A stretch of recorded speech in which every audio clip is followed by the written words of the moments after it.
In this DIY video, let's turn this pine timber into a DIY modern bench.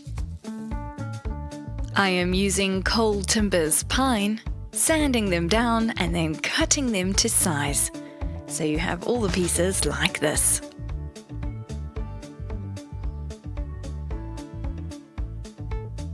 Now we can get started. First, I'm going to work on the legs of this bench, and it's a modern shape like a rectangle.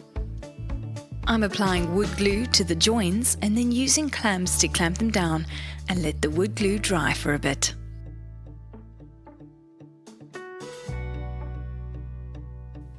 Next, drill some pilot holes and then secure with the appropriate length wood screws.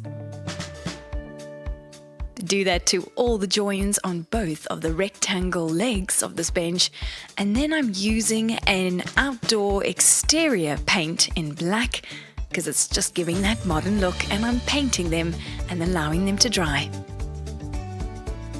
Now I can move on to the surface of my bench where I'm using these 2 planks of pine, adding wood glue to the join, then securing together with clamps.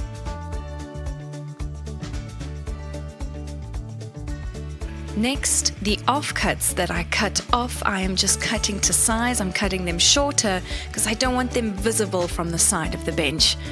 That is just my preference, and as you can see, I've added wood glue and added them to the center join of the 2 planks, doing some pilot holes and again using the right length screws to secure.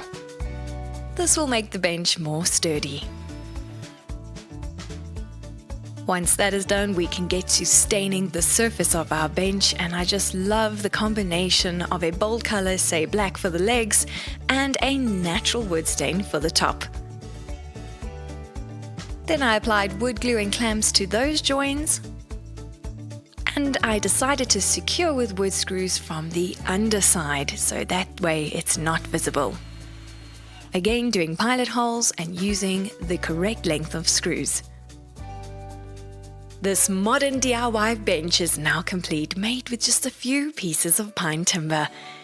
It will look great anywhere, inside or outside the house. Remember, keep smiling and DIYing.